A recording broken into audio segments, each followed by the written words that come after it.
Beautiful spring day outside in San Antonio today and outside the SBC Center. But inside, a raucous crowd hoping that their team evens this best-of-7 series up at 1 game apiece. Game 2 coming up. Our starting lineups. First for the Phoenix Suns, Stephon Marbury, Penny Hardaway, with that unbelievable rookie, Amari Stoudemire, Scott Williams, and Sean Marion for head coach Frank Johnson. And, of course, the changes for San Antonio. No David Robinson, no Kevin Willis. So Danny Ferry gets to start in the front court with Bruce Bowen, Tim Duncan, Steven Jackson, who had a terrific game 1, and Tony Parker for head coach Greg Popovich. All right, guys, everything's been talked about last couple of days. Are the Suns in the Spurs' head? Spurs are a great team, a team with a lot of veterans, some youngsters as well, but can you get in somebody's head at this point in the season? Not right now. I don't think so. You don't win 60 games and play as well as San Antonio has all year and lose 1 game and lose your confidence. They're a very confident group. Talked to some of the players before the game. They felt like they should have won the game. The other day had 2 miracle shots to avoid that and some missed free throws. So they're going to come out confident today. Danny Ainge, you said earlier, they got to hit their free throws. They hit the final 2 free throws. Tim Duncan hits them, and the Spurs are up 1-0. But there's still the Tony Parker, Stephon Marbury matchup that has been difficult for Parker all season. How much is Parker thinking about that? I think Parker's thinking a lot about it because it's happened all year. It's not just 1 game in the playoffs to say, oh, that's a bad game. It's happened all year long. And Parker has risen to the challenges against Gary Payton last year in the playoffs. He's played well against Jason Kidd. He's played well against a lot of the top point guards, but he has Marbury in his head. And so he's got to come out and prove that he can play well. He doesn't have to stop Steph. He just has to contribute to their team's success and win. Scott Williams said we were in their heads before the series. Well, they're now down 0-1 San Antonio as Williams and Tim Duncan will jump at center court. Joey Crawford, Mark Wunderlich, and Louis Grillo are officials. And underway in game 2. Spurs were tough at home during the regular season, 33-8. But the Suns were one of those teams to beat them during the regular season, and obviously game 1. Parker, quick and aggressive, comes up short, but that's what Greg Popovich wants to see. Right, and those are the shots that he makes. He's one of the best in the league. Maybe next to Jeff McGinnis and knocking down that little floater in the paint. Marbury finding Hardaway, and Penny Hardaway can't connect. That's what Marbury does so well. He gets off the bat, goes to the basket quickly, and gets an easy 15-footer for Hardaway. Hardaway trying to post up Tony Parker. An easy shot for Penny Hardaway. Want to reminder, live TNT NBA Spanish language feed now available via SAP. And Penny Hardaway feeling as good as he has since his early days in Orlando. He wants more offensive responsibility, and the playoffs are the time to do it. Parker, 2 times he's touched the ball, 2 times he's driven to the hole. I like that. It shows me some confidence right there. He knows he needs to contribute offensively, and he's had those shots in the first game, but I think he was so focused on stopping Steph that he forgot about his offensive responsibilities. Like Popovich told us before the game, we need to come out with as much aggressiveness and emotion as we did in game 1. If not, we're in trouble. Stoudemire comes up short, defended well by Duncan.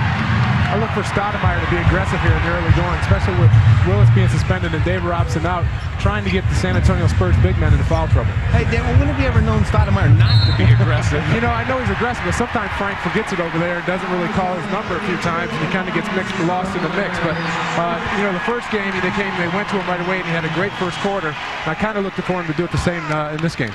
He picks up his first foul there. Let's go to Reggie Theus. And Mike, yesterday at practice, Tony Parker told me that one thing that he had to do, as Danny said, is be more aggressive offensively. He said, with David Robinson out, everybody has to step up a little bit more and take it to the hole. Guys. Parker, not a good shot there, but again, the aggressiveness, not backing down. Penny Hardaway, feet inside, Stoudemire. And Danny Ferry, who's going to play a big role while David Robinson is out, certainly with Willis as well. Ferry can't connect.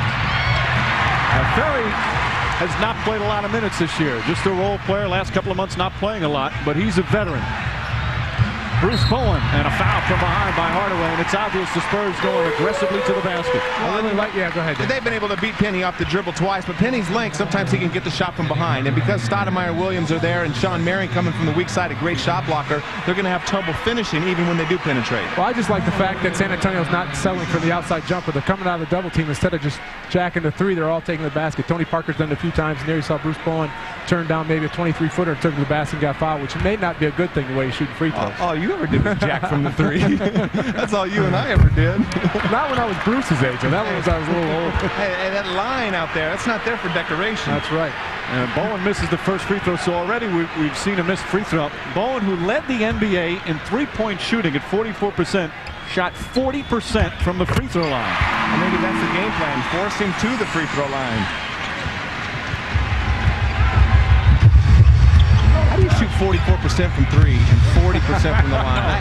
I have no comprehension of that. Talking about getting in someone's head. If he shot his free throws in the corners, I think he'd do much better from 15 feet out. That's his favorite spot. Sean Marion. And Ferry with his second rebound. Well, that's going to be huge if Ferry can help out in other ways besides shooting threes. Danny Ferry can play. He's tough. He's a proven player in this league. He's not a star, but he's a hustler. He's aggressive. He plays bigger than his size just because of his heart. And he can spread the defense by making some shots.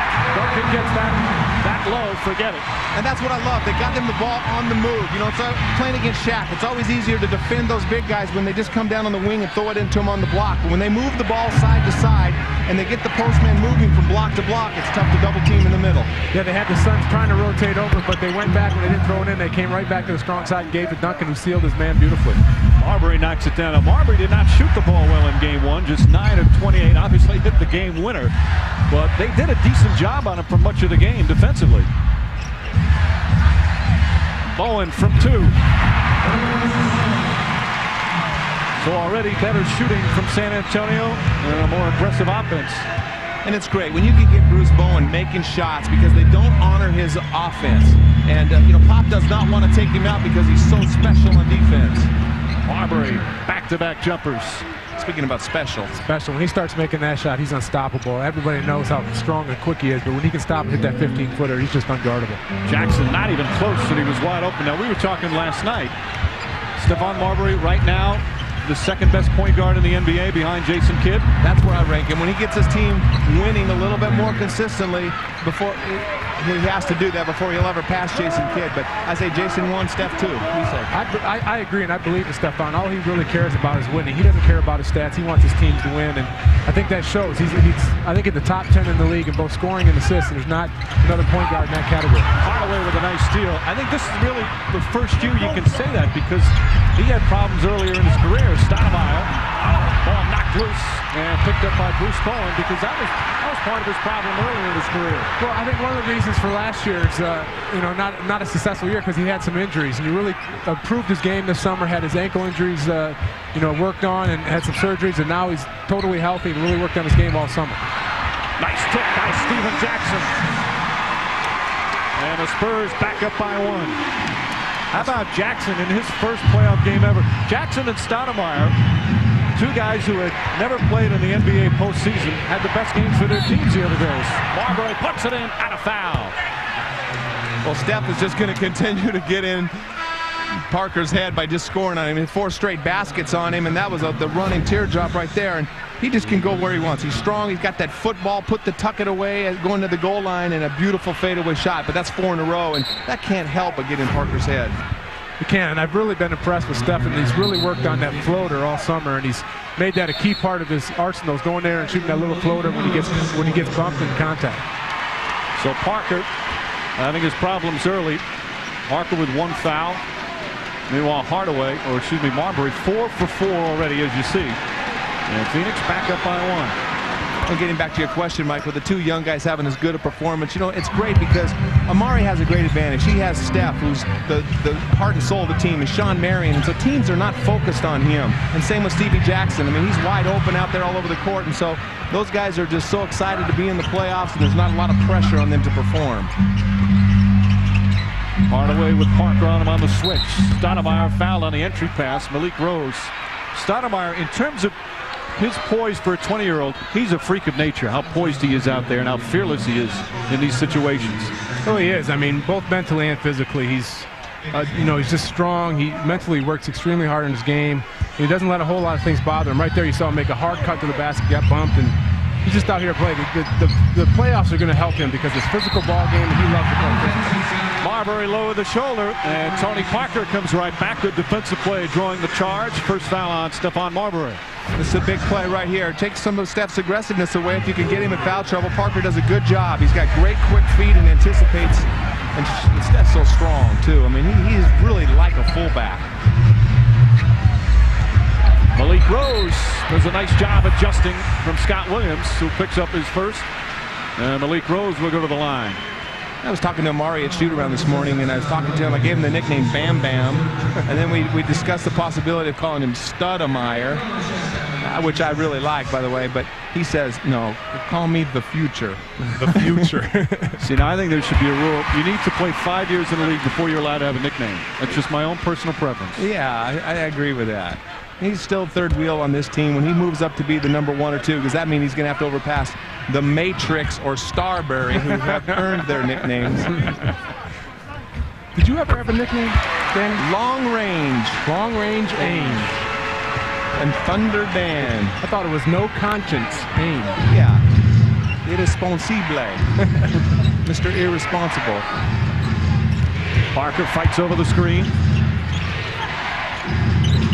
Marbury gets up so high on his jumper.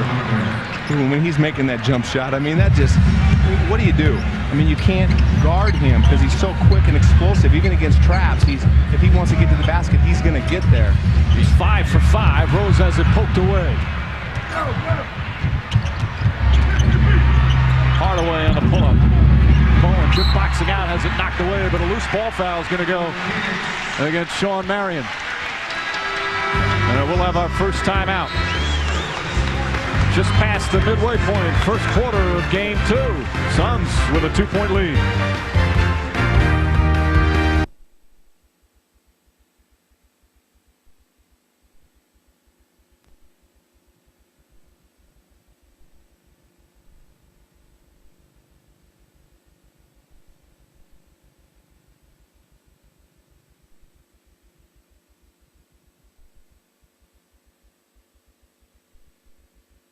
Spurs fans were taunting him because he was shooting so poorly early, telling him shoot again, shoot more, and he kind of laughed at them and obviously had the last laugh. Well, the old friend of mine once said, who's sitting right to my right, he says if you shoot enough times, something's going to stick, so throw enough mud up there. And Stefan threw the big shot to silence his crowd and send him home. See all those good things I taught you, Dan? You've been a great mentor, Danny. Ball knocked out of bounds, and it'll stay Spurs ball. But didn't you have the feeling if you were 0 for 12 and hit one, you felt you were red hot? Absolutely. Well, 0 for 12, even before I hit one, I thought I was red hot. That might have been a problem. Now, I might not have given that same counsel to Bowen. Jake Vosco, Bo Outlaw, and Joe Johnson come in. Frank Johnson, Suns coach, has done a lot of early substitution, did so in game 1, doing the same thing here in game 2. Well, the good thing is you get your bench players in the game early. You know, with a lot of emotion and high anxiety in this game, and sometimes it's good to get those subs in early. In the game 1, it backfired. Joe Johnson, first touch of the night. He knocks down the shot. The Suns up by 4. Joe is really developing into a nice player. They really feel like they have their 4 pieces to the puzzle, their championship puzzle in place, with Steph at the 1, Joe Johnson at the 2, and Sean Marion and Stoudemire at the forwards, you know, to develop and grow. And I agree. I think, though, that's a pretty good 4 pieces. I think that's great. You look at their ages. I mean, they're all very young, and they're good guys. They work hard, and they should be together for a long time. So if you can keep those 4 guys together, this could be a very scary team. Bo Outlaw with a foul. They're in the penalty. Frank Johnson has put together a staff, though, as well. That's a teaching staff. Mike D'Antoni, Tim Gergerich. You saw Mark Arbaroni talking with Stoudemire as Ginobili comes into the game. And that's vital to have that kind of staff with a young team like this. Well, I think, you know, Coach Ivaroni coming out of Miami, he's really worked with the big guys, and it's been big for Stoudemire. Being a young player, Ivaroni's really taught him a few things down in the post as far as footwork, and he's always talking about how to play the game. He never scored on the post. I know, but he could teach it. Oh, okay. He had people score on him. I never said he could do it. I said he could teach it. Rose goes 1 of 2. Nice setup for Bo Outlaw, blocked by Duncan. Tim Duncan, 3rd in the NBA during the regular season in shot blocking. Zone defense for the Phoenix Suns. Parker trying to find Duncan. Vosco knocks it out of bounds. Still Spurs ball, 10 left on the 24. Yeah, he kind of took it the hole there and had nowhere to go with it, and just tried to get bailed out by giving it to Duncan, and is lucky that they didn't turn the ball over. Duncan sees a double team every single time he touches the ball. And even on that penetration, they didn't leave him, and you could just see how they do not honor the outside shooting of the Spurs. On the penetration right there, everybody collapsed, and that's why it got a little dark for Parker on the inside. Rose for three. That might not be the shot they're looking for out of a double team with Rose shooting a corner three. But you see him out, double team with Duncan even when he's 20 feet away from the basket. Off the block, Ginobili the other way. Adam Ginobili. It brings the Spurs some flair. I really like the way he plays. He not only plays hard, but he plays the basketball the right way. He always makes the open pass. He penetrates. He can shoot the three. I really enjoy watching him play. That time late coming over the screen, and Joe Johnson knocking down a couple of shots quickly off the bench. What a great find again. They love him. He's really evolved into a good player. He's 6'8". He plays backup point guard. His shooting has gotten better as his confidence has grown, and still only 21 years old. But getting back to Ginobili, I love that guy, man. He is fun to watch, and he has no fear. He has no fear.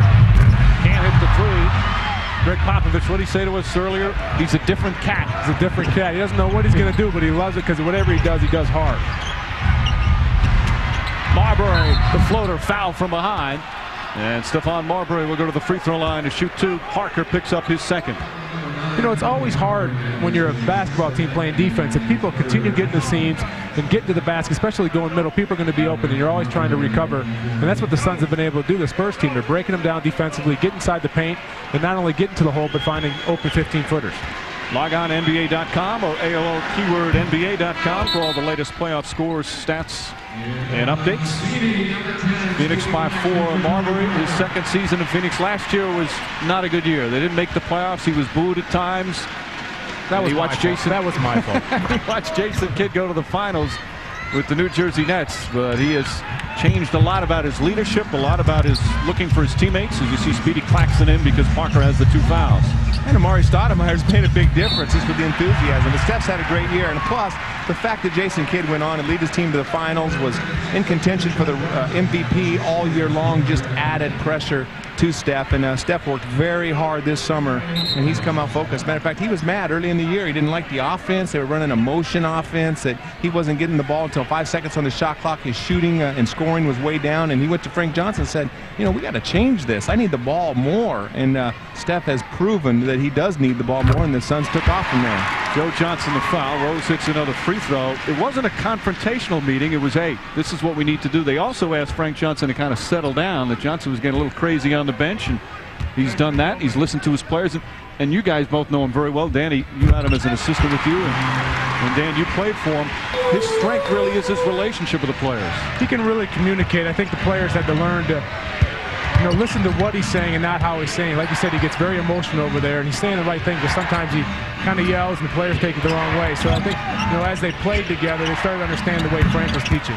Sean Marion able to put it in. Marion, I guess you could say quietly, had a 24-point, 12-rebound game in Game 1 with all the other things that went on. But he always has those kind of sneaky stats. At the end of the game, you see, wow, he had that many. He has such great instinct for the ball. You don't have to run a lot of plays for Sean because he runs the floor so well and he crashes the boards. He's a great rebounder. Duncan was sandwiched there trying to get the offensive rebound. Greg Popovich screaming for call. Marbury for 3. That was a heat check. The crowd is certainly into it. Marbury's certainly into it. And the Suns lead by 5.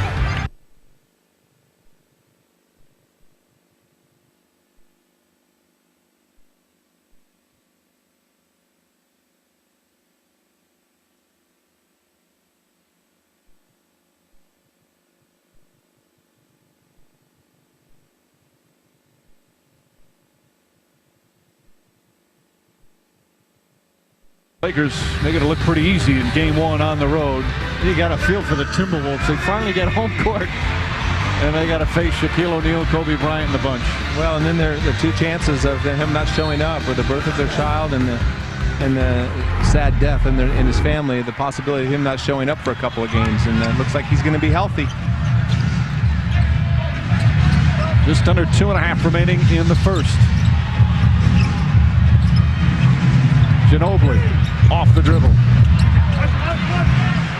See, they're just baiting him. They want Ginobili and Bowen, those guys, to shoot. And Speedy Claxton, they want to try to stop the penetration off of the rotation. They're egging him to shoot. Yeah, I believe he's still got to go through Duncan. You know, Duncan hasn't touched the ball that much. He's got no rebounds. Only shot the ball twice. Give him the ball down low and make him double team, and then work out a double team either with the slasher or kicking out for the 3 and a drive. Outlaw, plenty of contact. Marion inside, and Bosco. Jake Bosco, who's providing good energy off the bench for the Suns. That's what Bosco and Bo Outlaw do for this team. They come off the bench, they get offensive rebounds, they supply a lot of energy, play good, solid defense, and done it all year long. 7-point lead for Phoenix, their largest here in the opening period. Seeing a little bit of zone by Phoenix. Bo Outlaw at the point creates a lot of energy. You know, you got to give him credit for that last basket. Gets the loose ball. Nobody honors Bo Outlaw's offense, but he knows how to play. He dribble weaves and sets good screens, and that time he penetrates and gets the ball to Sean Marion and forces the team to rotate. Defensive 3 seconds call, so a technical foul. Spurs 6 of 8 from the free throw line, make it 6 of 9. Of course, they're playing shorthanded tonight. David Robinson, who's had the knee injuries. The back is the knee injury that he suffered in picking up that charge late in the game against Stephon Marbury. And it was a slight tear, but he's listed day to day. They really need David. I mean, just from a depth standpoint, shot blocking, second shot opportunities, and he's an easy target as he dives down the lane off of the double teams from Duncan. Had a great game in game 1. That's why Ainge never took charges. He never wanted to tear a meniscus. And when you're 7-1, you shouldn't take charges. Bowen for 3. Oh, my goodness.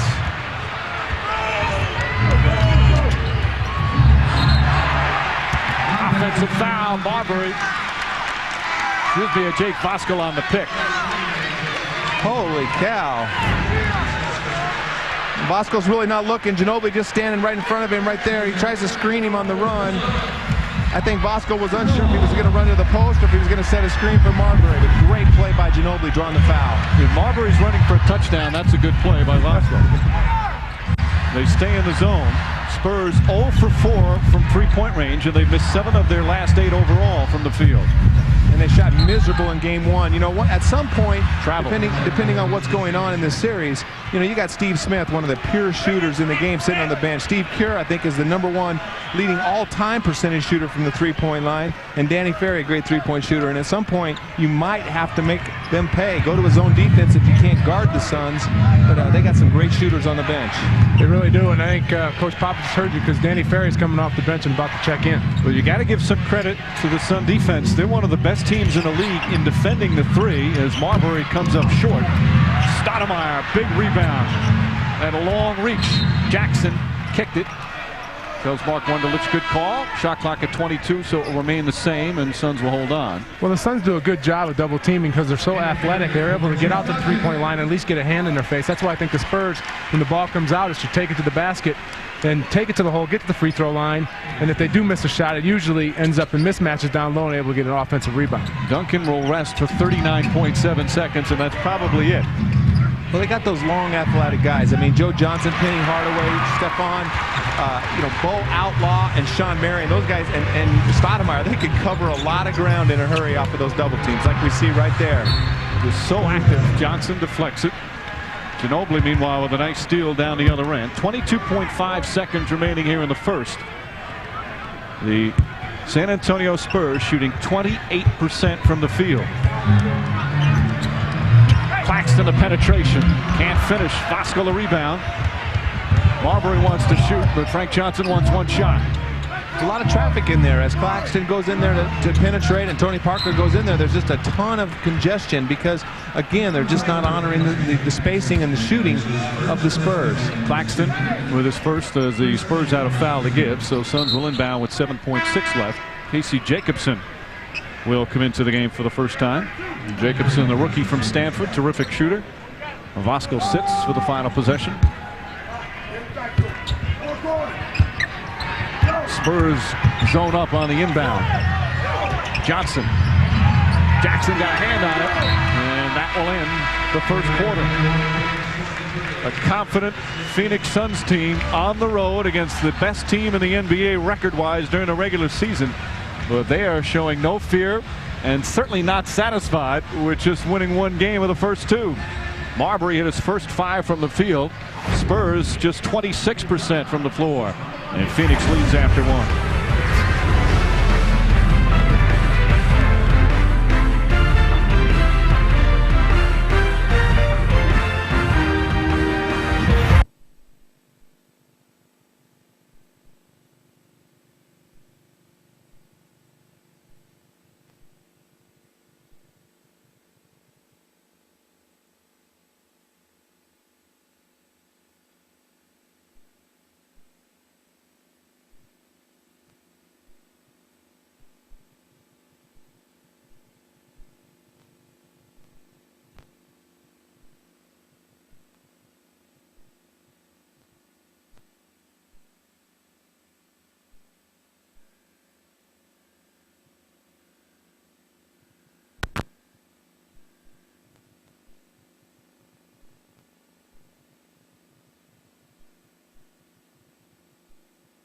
Little Pacers Celtics in high def, and now back to San Antonio where the Spurs and the Suns playing in standard definition TV. A lot of technical terms being thrown around tonight.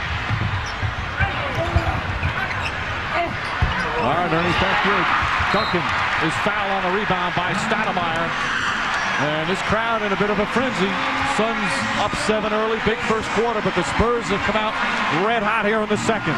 Well, 2 big steals gets them into the open court, gets easy opportunities. Now maybe the basket will widen and look bigger as they shoot from the outside. But a lot of turnovers. You can just see the energy level and the urgency of the Spurs coming out of that last time out. It's amazing what a few fast break layups will do to a team in the crowd. And the young rookie Stoudemire caught a little bow in the mouth there from Duncan. Maybe to show him that this tide has turned just a little bit. Ginobili, tough shot, gets his own rebound. Oh, terrific play from Manu Ginobili. 6-0 run by the Spurs. He's a terrific athlete. He's made plays in the open court spectacular. That time a second effort offensive rebound. Those easy baskets are critical for this San Antonio team. Timeout, Phoenix. A superb start for the second quarter for San Antonio.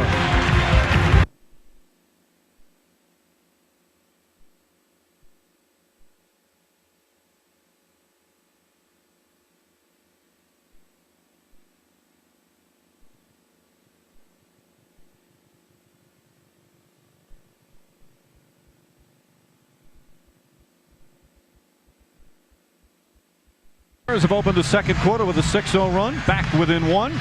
Earlier tonight, just before the game, David Robinson will end his 14-year career after the season, awarded the J. Walter Kennedy Citizenship Award. And no one more fitting, not just for this year, but throughout his career. One of the great gentlemen in all of professional sports. Yeah, just had an outstanding career, one of the top 50 players, ever in the NBA. I had the privilege of playing in the Olympic team with him in '88 and got to know him a little bit there, and it's just been a fantastic time playing against him and enjoyed watching him play. Again, he's day-to-day, hoping perhaps to play in Game 3, which will be Friday in Phoenix. That would be a horrible way to end your career, injured, sitting on the bench in your playoff series, but hopefully he will be healthy. Marbury, the pick and roll with Scott Williams. That's one thing Marbury does really well. He comes off that pick and roll and hits the open guy, and Williams can step out and hit that 15-footer consistently. Scott Williams, who has the most playoff experience on this Phoenix team with all his years with the Bulls. Speedy Claxton wide open, and that's the kind of shots the Spurs have to hit. Right, and the Phoenix feels pretty good about that. They're in a zone and they're daring those guys to shoot it. Tim Duncan doesn't even get a touch, and they got a body on him to box him out. So that's the game plan, and they're hoping that the percentages play out. They're leaving Williams open. That one a little too further out. Duncan, by the way, has only taken 2 shots. And the Spurs down by just 1. 3 minutes gone by here in the second. They double team right away. Good ball movement, but also good rotations on defense. Berry for 3. Yeah, that's what happens when you rotate out. They had a little miscommunication over there. 2 guys ran into Ginobili, left Danny Ferry wide open. He's too good of a shooter to not hit most of those shots when he takes them, so it's a good sign for the Spurs. He just hasn't had a chance to get going this year. He's only played 600 minutes and only made 21 threes, but, so he's a little bit rusty, but he's capable of knocking down 4 or 5 in a row. Duncan running the floor. Scott Williams thought he was fouled down the other end, turned and argued the call, and he was late getting back. Duncan, meanwhile, turns it into a potential 3-point play. It's exactly what happened in game one. The Suns got off to a great start, and then a nice little run by the Spurs. But Duncan does a great job. He runs as good as any big man ever. Does a great job of sealing in the paint. Williams just late getting back, and nobody covers him up quick enough. A 13-2 run to start the second, and you see the emotion from Tim Duncan. Scott Williams, meanwhile, picking up his second. Another missed free throw. Great job by Danny Ferry and Steven Jackson right there. Ferry to keep the ball alive and Jackson to run it down. Great pass from Duncan, and Jackson finishes. That's why Duncan's an MVP candidate. He not only himself is a great player, but makes all the other players better and knows what to do when he gets the ball in the post. There makes an easy pass to a cutting Steven Jackson for a layup. Duncan had 6 assists in game one. Goes out on the perimeter to guard Hardaway. Oh, nice move from Penny Hardaway. That's some flashbacks right there. Penny quick off the crossover. Great finish. Hardaway with his second field goal. Spurs by 4. Jackson wide open. That's a 3. San Antonio pouring it on here in the second. That's what we're talking about. Danny gets some steals, gets in the open court, makes the lay, and all of a sudden the basket's bigger. He was 1 for 21 from the three-point line against the Spurs in the regular season. Marion. The Spurs had scored 18 points in less than 5 minutes. They had 16 the entire first quarter. The double team from Duncan. Johnson can't hold on. 12 on the shot clock. What a turnaround here in the second quarter. It makes a lot of difference when they start making shots. I mean, they're not doing a whole lot of, different. They're just being more confident, taking the open threes. And basketball's not that hard of the game. You just got to hit open shots when they're there, and that's what they're doing now. Well, and Duncan is doing a great job. His presence alone, he's only got 5 points. And they're not getting a lot of touches in the post, and he's creating offense. But just being on the court with the attention that he's given. Marbury knocks that one down. That's the reason why several Spurs have had shots where not even guys within 10 feet of him. The defense just focused on stopping Tim Duncan. Speedy Claxton draws the foul. Claxton, good aggressive move. Claxton in his second year out of Hofstra, started off his career in Philly, and that bad knee injury has come back nicely. Yeah, Bruce Bowen was over there talking. I'm hoping he's giving defensive strategy and not asking to get back in the game. With this 18-point run they're on.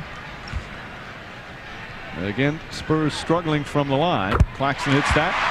Coming up next, the Jazz and the Kings from Sacramento. Game 2 on TNT. Of course, Sacramento winning game 1. And tomorrow, a couple of games on TNT. Bucks and Nets in New Jersey. Lakers and Timberwolves from Minnesota. And then Wednesday on NBA TV, it's the Magic and the Pistons. Magic winning game 1 of that series on the road. Whereas Claxton hits a pair. What an incredible performance by Tracy McGrady. I mean, that kid is just unbelievable. We've seen some just unbelievable individual performances as Bosco called for a moving screen. That's his second foul. Frank Johnson obviously concerned. And that's important. Speedy Claxton getting up on Stephon Marbury, challenging him out at half court, and that just creates some indecision, makes him set some screens. I don't really think that was a foul. I didn't like the call, to tell you the truth, but that's an easy call for a ref to make when Bosco moved just a little bit, but I thought it was a bad call. And 3-second violation. But the Spurs are a lot more aggressive. I mean, they're taking it out of the basket, they're getting to the free throw line. And when you become that more aggressive, the outside shot looks easier, and they can, shoot a few and make a few. But they've taken the ball to the basket a lot and scored a lot of points in the paint. Let's go to Reggie Theus. Hey, Mike, game 1 was Steven Jackson's first playoff game since his junior year in high school. He was drafted by the Suns, didn't make the team. He's the youngest player drafted by the Suns that didn't make the team, but he has sure come out tonight and given his team a lot of energy with the Spurs, playing very well. And I saw his mouth moving. He said, "We are not going to lose this game tonight, guys." He had 23 in game 1, Reggie. He's wide open for a 3 here. Puts it in. Claxton's done a great job, not only offensively of penetrating there and finding Jackson in the corner, but he's been really up in Stephon Marbury, making him a little bit frustrated, taking a bad shot the last time down. So he's come in and given a big lift to the Spurs. Hardaway inside, Duncan the foul. With San Antonio erupting here in the second quarter. With just over 5.5 remaining in the first half. The Spurs have outscored them 23-6 in the second.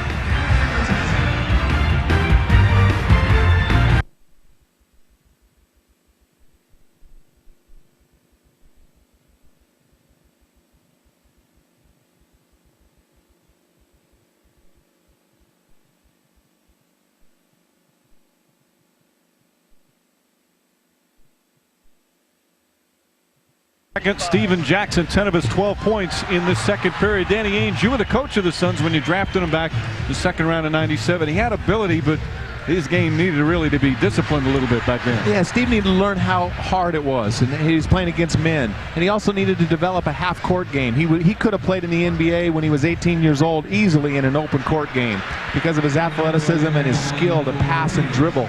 But, I mean, he's worked really hard to get where he's at. I mean, this guy's huge. Right now, he's an MVP of the game right now for the Spurs with 10 points in the second quarter. He's a guy that played in the CBA, Venezuela, the Dominican Republic, cut by Phoenix, cut by the Grizzlies, spent a little time with New Jersey. And what a key role he's played on a 60-win team. And he's a great kid, loves to play basketball.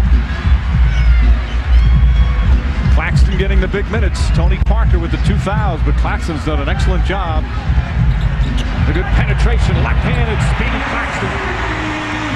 That said, he's done a great job of being aggressive and taking the ball to the basket. He's almost, turning Stephon Marbury on us. He's doing what Steph is doing to the Spurs and taking the ball to the basket and being very aggressive and taking the layups. And when they're not there, he's finding the men in the corners. Marbury played all 53 minutes in game 1 with Marion on the bench right now. Penny Hardaway for 3. Claxton with the rebound. Claxton's only 5'11" on his tippy toes. He looks so confident out there. That's what I love about Speedy. He really looks like he belongs out there on the court and is in control. Ferry.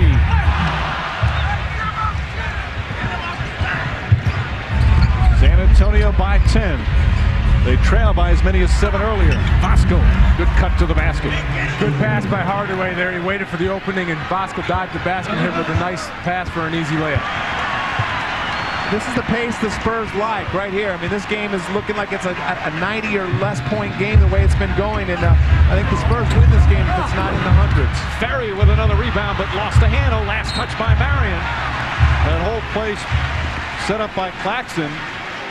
Spurs really spreading the force. The spacing is excellent. They've got room to drive now. Well, they see Joe Johnson trying to guard Claxton, and they see that as a mismatch. And Claxton's taken to the basket, and the rest of the Spurs are just crashing the boards. Speedy Claxton was a terrific college player at Hofstra back in Long Island in New York. The officials discussing right now whether or not to reset the shot clock. The shot clock is at 7, and that's what they're talking about, whether or not that shot hit the rim. Well, it definitely hit the basket, so it should be reset. I like how the Spurs are playing, though. They're not trying to force feed Duncan and trying to fight through all the double teams. They're just playing basketball. Jackson and Claxton and Ginobili, they're all making plays. And they're just playing the game without even worrying about Tim Duncan. Rick Popovich hot. Joe Crawford talking to the scorer's table. Crawford, been one of the premier officials for a long time, 25 years in the NBA. Comes from that officiating family. His dad Shag and his brother Jerry, longtime baseball umpires, and he's got a great career in the NBA. Yeah, he should have been a baseball ump. How many technicals do you think he gave you? I don't know, a lot, but I deserved them all, and I love Joey. He's awesome. He's a great official. Despite some of the faces he makes, he loves his job. And Popovich will call timeout, and they will reset the shot clock to 22, so the Spurs get what they want. 4:12 left, first half. San Antonio by 8.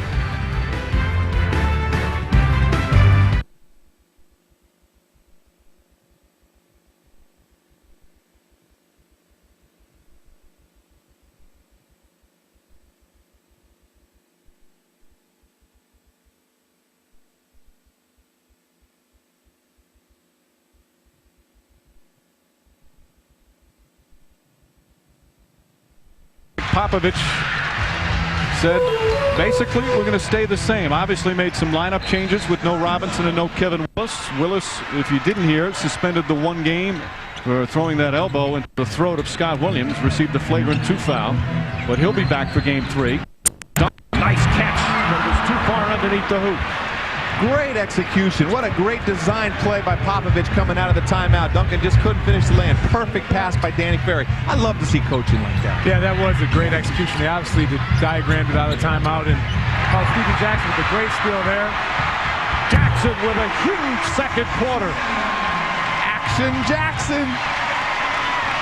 12 points in the period. Jackson and Claxton have done a great job of coming off and giving this a spark for the San Antonio Spurs and bringing the fans in the game and really have turned this game around. Sean Marion. And Marion momentarily quiets the crowd with just his second field goal. He's got 4. He hasn't been involved in the offense. You know, Steph had it going on early, and Penny's got it going on right now, coming off, running some pick and rolls, and Sean's got to assert himself a little more offensively. It's amazing how guys play much better when Marbury's on the floor. Jackson, that 3 won't go. Good boxing out from Hardaway to deny Ferry. And Marion finishes. I like a good no call by Mark Wunderlich right there. He tried to foul before the pass was there, but he let it go. I'm impressed you know the ref's name. That's good. You know, that's from your coaching days, I guess. Oh, we got a great crew tonight. We got some veterans out there, some Hall of Famers. Claxton stripped. Good hands from Penny Hardaway.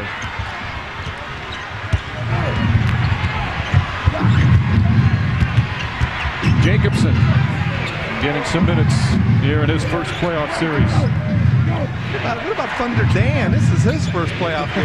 He's a rookie. He's looking pretty good, Mike. I thought it was Sid Green, by the way. The foul on Danny Ferry. And that will second team foul for San Antonio. This is good work. I get to sit next to you two guys. I get the best seat in the house and all the free water I want. Is this the greatest job in the world right here? Great job. Hey, the good thing about this, I'm taking him away from the golf course. He's a +1 handicap. He's playing way too much golf. I'm not going to be able to beat him anymore. I prefer not to get into a golf discussion with either one of you. 6-point San Antonio lead. Bruce Bowen, one of the best defenders in the league, gets it to Stoudemire. Hardaway. Marbury back in the game. San Antonio playing some tough defense. Hardaway inside. Can't finish. Still alive. Parker called for the foul, and that's going to be 3 fouls on Tony Parker, who just came back into the game. Good job by the Suns of being relentless on the offensive board. Just kept on going back at it. Keep putting the ball up, and then Marion getting the foul on Parker. Great effort, and the length of them just kept the ball alive right there. But that just looks like all ball right there. That's a tough foul. There was like 15 fouls before that. Yeah. I couldn't tell on that angle. That's a tough angle.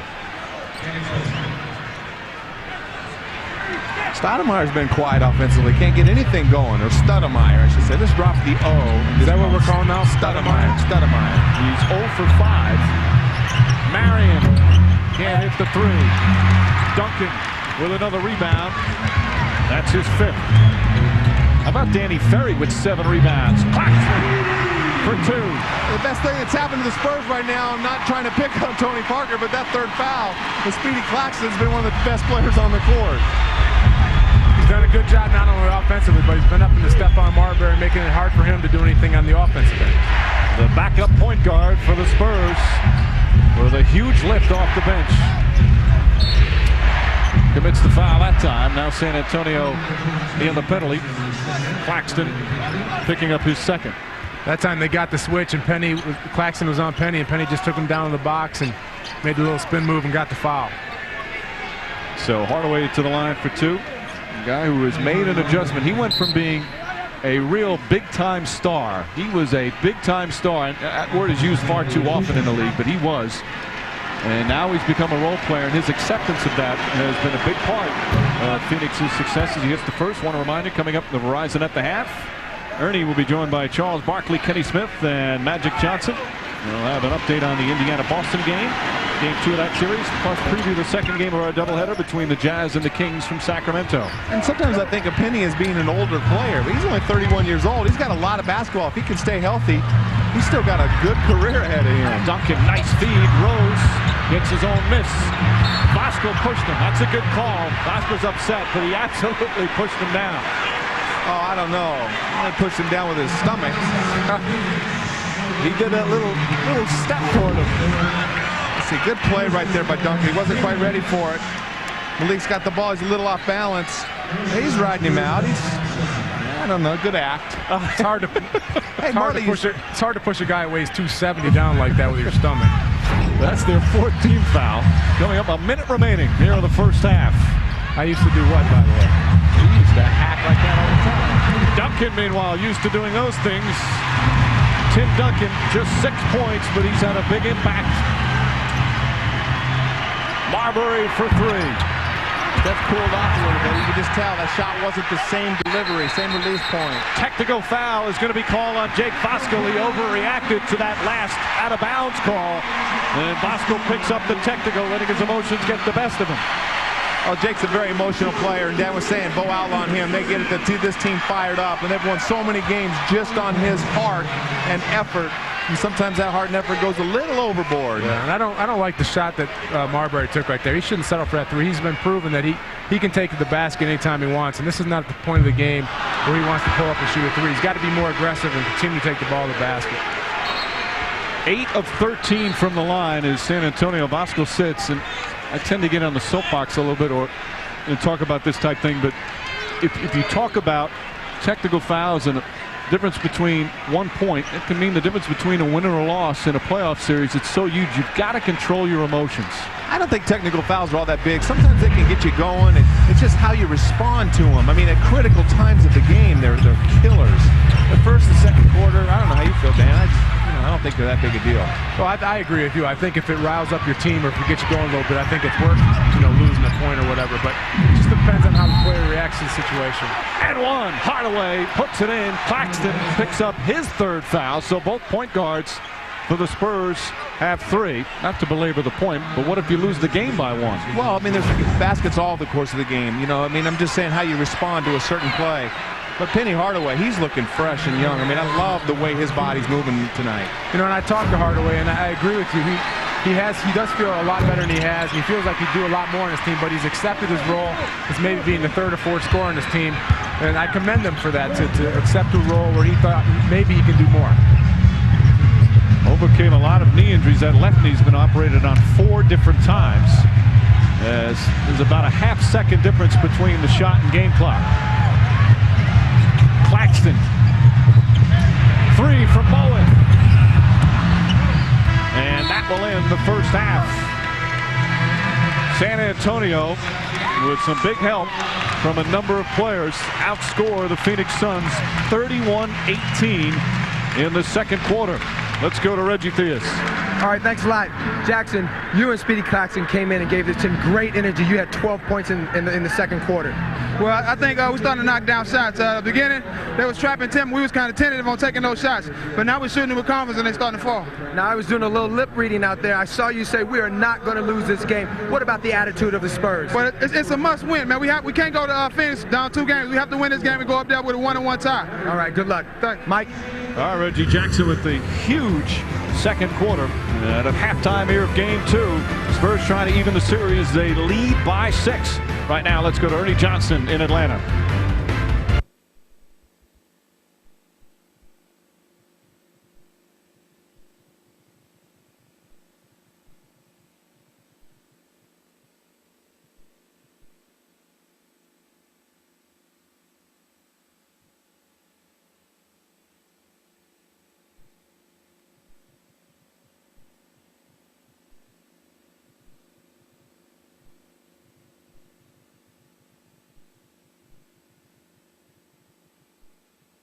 Their first big playoff series, and I thought the critical points were, the fast break, 12-4, and then second chance points, 9-4, 21-8 advantage for San Antonio just on the hustle effort. That's tonight's cheat game summary, and let's send it over to Reggie Theus. And Mike, talking to Frank Johnson, he said that they got away from their focus, and of course, their energy level was non-existent in the second quarter. They got ahead, they played hard, but they have to do a much better job at transition defense because the Spurs outran them in the second quarter. Now, of course, Coach Popovich is happy the way his team played. He said, we don't have our big team out there, so we got to play ratty. We got to do everything that's a little bit abnormal, but we got to board. He did, and Tim Duncan, they have to look to repost him so he can get a couple more looks. Guys? Duncan just 6 points, yet the Spurs lead by 6. Scott Williams set up nicely. Williams can't hit. Again, San Antonio playing without David Robinson and Kevin Willis. And Tony Parker has 3 fouls. San Antonio doing it again with defense. That's how they got the little spurt. Their offensive half-court game opened up after they got some easy fast break points. So it's not just in the numbers, but what it does to their half-court offense and how it widens the basket. Well, tough shot. Scott Williams played Duncan well, but Duncan just hit a difficult one. You know, but that's what I like about Duncan. Posting up on the right side of the block down there because the double team comes from the top. And so the double team is less effective on that side because he can just turn and shoot over one guy with his patented jump hook, his favorite shot. Danny Ferry with the foul away from the ball, a little over aggressive on his defense. How about Ferry coming off the bench? Again, hadn't played a lot down the stretch of the season. He had 7 rebounds in that first half. And he held Amari Stoudemire to the big donut. So a good job by Danny Ferry. Stoudemire now 0 for 6 from the field after the huge game 1. Ferry for 3. Rushed it a bit. And Stoudemire with a rebound. I'd like to see the Suns keep going to Stoudemire, see if he can get himself involved in this game. He hasn't scored yet. And with either Ferry or Duncan on him, I'd like to see him go down the post and use his aggressiveness against those guys. You know, the forwards for the Suns scored 48 points in game 1 combined. They only had 6 points in the first half, and that's critical. Tough shot from Marion. Bowen played him beautifully, and Stoudemire couldn't hold on. Bruce Bowen has been All-NBA defense a couple of times. He deserves it again this year. Duncan. And he was out of bounds, Steven Jackson, when he caught the ball. It's been a pretty physical game. Officials have done a good job of not overcalling, letting him play a little bit, yet maintaining control. It looks like the Suns have changed up a little bit. They're not doubling Duncan right away. They're kind of hesitating, maybe wait till he puts it on the floor. So maybe trying to give San Antonio and Duncan a little bit of a different look. Maybe they're just late getting there, especially they're posting up Duncan twice. The first 2 possessions have posted him on the right block instead of the left block. Well, when your whole success depends on stopping Duncan, they shouldn't be late getting there in a playoff game if that's their whole focus defensively. But you know, I just see, you know, Marion looking down there wondering if he should go, and I'm just wondering maybe they wait until he puts it on the floor before he's supposed to go, because before they're going as soon as he catches the ball. Meanwhile, Duncan didn't think he touched it, but it's still Phoenix ball. Scott Williams steps out. This is another from the perimeter. Phoenix's front court, 4 of 22 from the field. We got the overload, San Antonio, but see, they're coming right on catch now. They're just, Marion, I think, was late on the time before, Dan, but I don't think they're going to change their game plan now after having so much success. Duncan's so good at that shot. But see, that's what I love. That's the adjustment Greg Popovich made. I'm telling you, he's 80% at least in game 1 on the other block, and that block, it's tougher for him to, with the double team coming from the point, it's easier to get there to contest that shot, which is his bread and butter. Well, he has the ability to turn over his left shoulder and go away from the double team and hit that fadeaway. Marbury hit his first 5 shots. Since then, he's 1 for 8. But you know, Dan, on that other block, if he goes away from the double team on the fadeaway, that's not his favorite. He can make that shot, but that jump hook is what he has a lot of confidence in.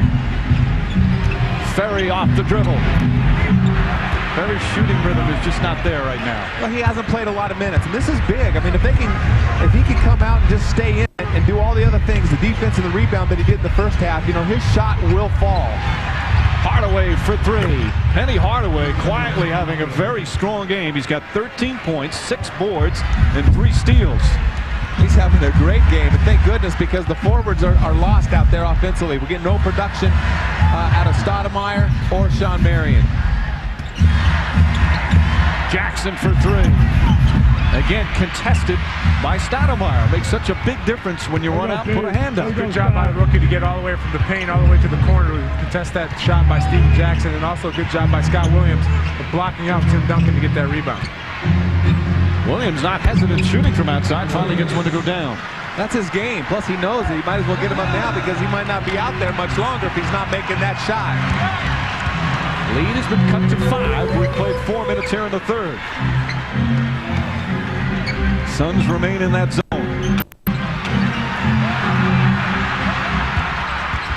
Bowen. Jackson blocked by Marion. Shot clock at 3. Ferry has to put it up. And Steven Jackson can't hold on. Marbury did a good job poking it away. Outlaw will come in. And that's the one thing that happens when you rotate on defense, when you're doubling. It leaves opportunities for offensive rebounds. So the Suns are trying to do a good job of getting back on the boards, but there's always going to be a mismatch under the boards when you rotate like that. Pretty close in the first half. 8 offensive rebounds for Phoenix, 7 for San Antonio. Well, neither team producing offensively right now. The team that gets hot has a chance to get on a nice little run with a couple of buckets. Bowen guarding Marbury. towards the strip, but it gets right to Bo Outlaw. Stoudemire blocked by Duncan, but a foul. Danny Ferry whistled for it. Well, Stoudemire's very frustrated in there, right there. The two big guys in there. I don't see anything right there. That's a no call. Then watch this right here. Stoudemire gets frustrated with Danny Ferry and gives him a little shove. Got to be careful. Danny's been known to get under your skin a little bit, a lot like you. That's why his name's Danny. Timeout here in the third. 4.5 gone by. Suns back within 5.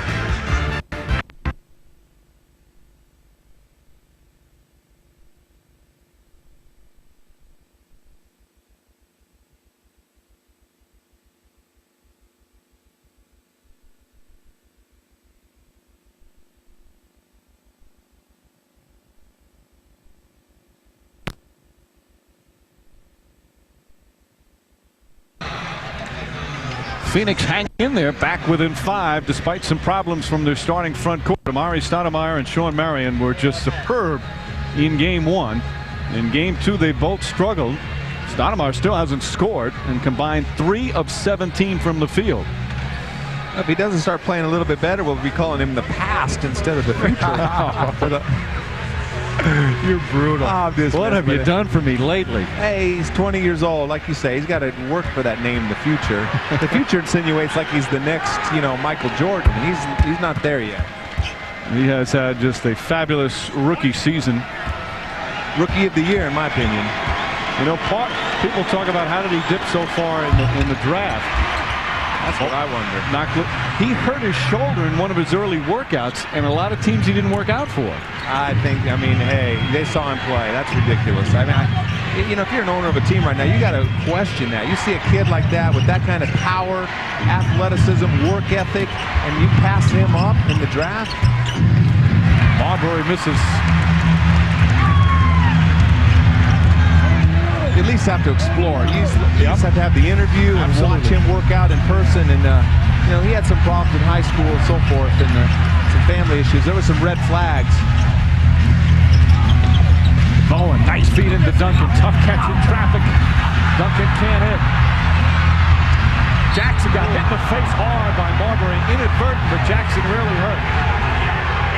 Yeah, he took a hard shot to the face. Stephon tried to go and get the ball and accidentally hit Jackson in the nose. That was just going for the basketball. Nothing intentional there. That's just a little slap. A little delayed whiplash. That's a little slap that hurts. Yeah, it hurts. So the foul on Marbury, his second. Jackson's been shooting well. Might have to shoot with one eye for a couple of minutes. Still a little foggy. 4-point game. San Antonio leads 6.5 to play, and a whistle before the steal as Bo Outlaw and Malik Rose were battling down low, and they call the foul on Bo Outlaw. The refs are just trying to settle it down a little bit. Everybody's getting a little testy out there and want to make sure that nothing gets out of hand. So call a foul on a guy that doesn't matter. Exactly. I love that. Exactly. But Outlaw doesn't care. He just loves to play. Parker, nice move from Parker. Jackson tips it, but it won't go, and Marion the rebound. Again, you can see the length of Phoenix. Marion just kept that ball alive. Rose had better position. Marion with 8 boards. Marbury inside, draws the personal. Let's see who they call it on. It's going to be hit. It's not against Parker. So, no, they do call it on Parker, and that only has 4. Greg Popovich trying to talk to Joe Crawford, who doesn't want to listen. As Marbury will go to the line. Again, he started the game 5 for 5, but he's 1 for his last 9 from the field. And hits the first. Tune into Major League Baseball on TBS Tuesday and Thursday, 7:30. Cardinals and the Braves on TBS.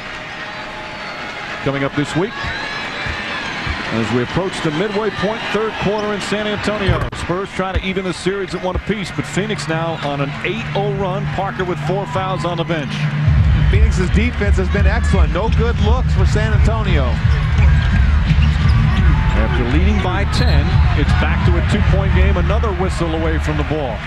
Yeah, Outlaw and Rose are down there battling, trying to get position. Bo was trying to front Rose, and Rose is trying to fight around, and Outlaw ended up getting the foul called on him. Bruce Bowen sits down. Third foul on Outlaw. Let's go to Reggie Theus. Hey guys, Bo Outlaw is from San Antonio, but he was given the first Dan Marley Hustle Award by the Phoenix Sun. The guy's always out there, but hey Danny, I've never seen Dan Marley hustle. All I've ever seen him do is just shoot the ball. Shoot and hold and grab. I can't believe they called it Dan Marley Hustle Award. Duncan misfires. Cheap shots. Dan, I'm on your side. I'm going to get back to you guys on that in a second. It's best not to respond. Rise above it. Stoudemire. Rose blocks the shot. Good help defense, and Stoudemire's frustrated. He's 0 for 7. And a technical foul called on the rookie. Amari Stoudemire with a T. Joe Crawford is not a referee that wastes a lot of time in handing out technicals, especially from a rookie who is very demonstrative running down the floor. Frank Johnson saying stay away from him. So is Bo Outlaw. So Jackson will shoot the one-shot technical. Again, the problem you get into with technicals is, all right, he's got one. He was upset he didn't get the call here. But say he gets in a little skirmish later on and gets one of those double technicals, he's out of the game. I agree. That's what's tough right there. That is tough. You know, he probably got fouled on that play, but as a rookie, you just got to run back the floor, play defense, and let those little things go. You can't get caught up in complaining to the referee at this point in the game. Suns extending the defense beautifully. Claxton lost it out of bounds. No, last touch by Phoenix. 3 left on the 24. Tim Duncan's shoe is off right now. He's asking to come out of the game just so he has time to put that shoe back on. And they're going to put Ferry in. The heel came out. Get him a shoehorn. Malik Rose has to put it up, and he puts it in. That's horrible defense right there. That's a major breakdown. Frank Johnson not happy. 3 seconds on the shot clock. You can't give up an open 15-foot jump shot, especially with Tim Duncan not in the game. Rose 7 points off the bench. Spurs back up by 5.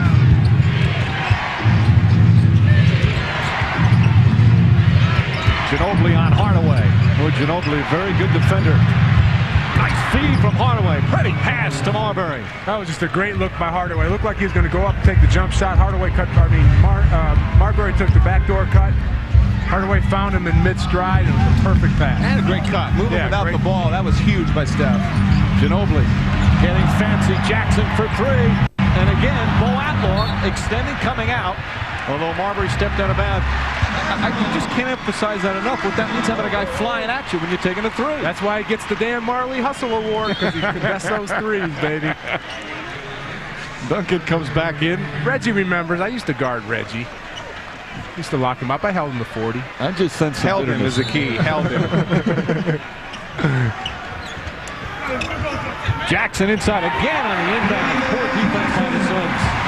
That's twice in a row in an out-of-bounds place. That you just can't do that. You can't give easy baskets on an out-of-bounds play.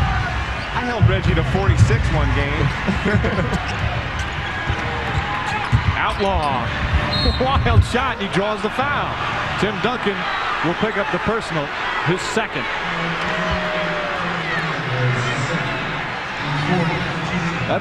That's as much of a reaction you'll get from Duncan on that.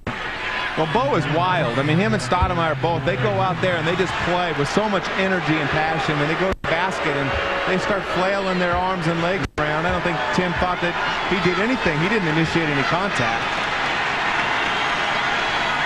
That was free throw, not too close.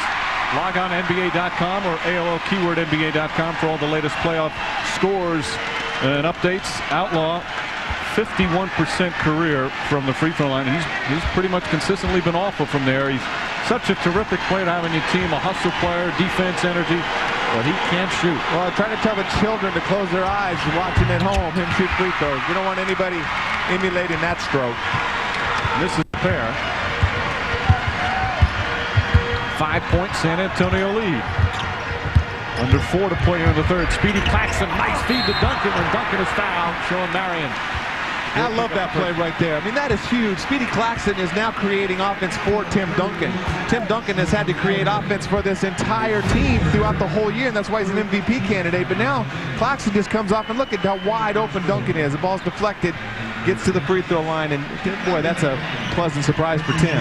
That's a great play, and Claxton's done it all game long, but it was poor defense by the Suns. Either you got to trap him hard or switch or do something. They kind of were an indecision at the point, and Claxton just blew by 2 people, and then somebody had to step up, and he gave the ball to Duncan for a foul and 2 free throws. Marion, his 3rd foul. Duncan is 0 for 2 from the line tonight. For this season, he shot 71%. He started off very poorly from the line, then finished strong. Of course, a couple of years ago, he had a nightmare season from the line. Last year, shot a career-high 79%, but not consistent now. Where's Sean Marion? Come on, this guy's an all-star. They need him to step up a little bit and go to him, get him some opportunities, but he's got to assert himself as well. He's got 10 rebounds, but only 6 points. Marbury falling away. Marbury finding the range again. 21 points. Leading scorer in the game is Stephon Marbury. He's keeping him in it, but even that second free throw by Duncan, Dan, that was really, really flat. That could become an issue in the 4th quarter like it was in game 1. Claxton loses it and then fouls Penny Hardaway. And the Spurs and the penalties, so Hardaway will shoot. This game bringing any memories of game 1? San Antonio up double figures, Suns hanging around. This is exactly what the Suns have to do. They're not playing their best, need to San Antonio, but when the 4th quarter comes and they're hanging around, as you saw the last game, anything can happen. So the Suns should be happy with where they're at right now. You just got to keep it close. Same with the Spurs though too, Dan. I mean, both teams are playing ugly. I mean, it's 12-10 in this 3rd quarter. Now 13-10, and it's just that neither team can be happy with their offensive execution right now. No, especially San Antonio. I mean, they can't allow Phoenix to hang around, especially with the confidence they have right now going into the 4th quarter. Hardaway hits a pair. Lead again is 2. Spurs have led by as many as 10. And not only with the confidence they have, but with Stephon Marbury, who's had 26 points in the 4th quarter against this Spurs team. Duncan again tied up. Claxton again aggressive going to the basket. Jackson wide open for 3. Bosco the rebound. Blocking foul on Ginobili. It didn't appear he gave Marbury enough room to come down after he got the ball. That's the right call.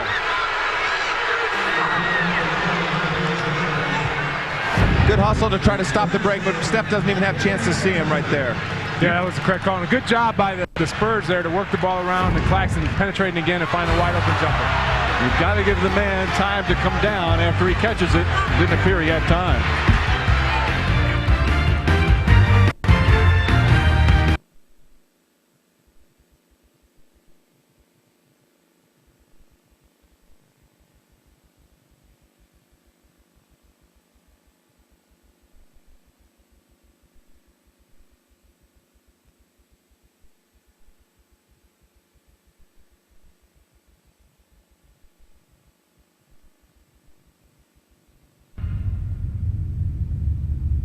Jazz Kings coming up next, game 2.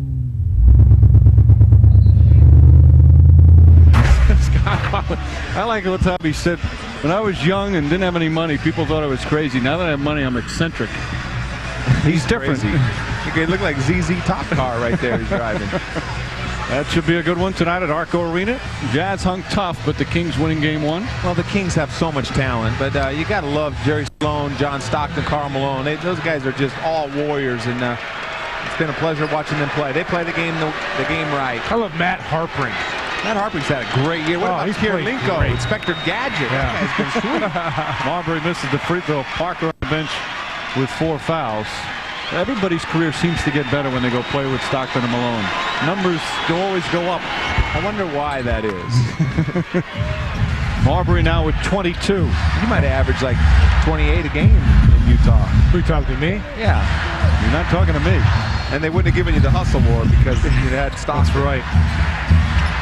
Steven Jackson for 3. Jackson off the mark. Marbury tips it nicely to Vasco. And the Spurs from 3-point range really struggling. 3 for 16. Remember, in game 1, they were 5 of 24. Vasco can't hold on, but regains it. Looked like Joe Johnson had a lane right to the basket. Why he picked that ball up, I don't know. This is the jumper. Ball, Ginobili with a nice save. Here comes Speedy Claxton.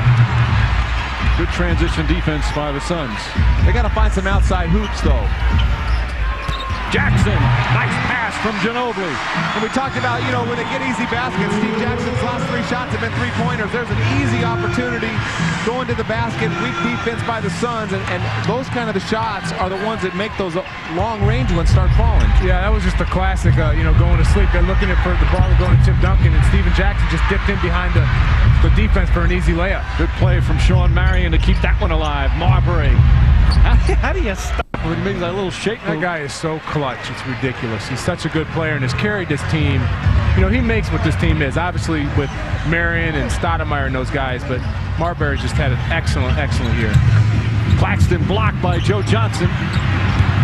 Marbury always had the talent. Now he's become a good teammate.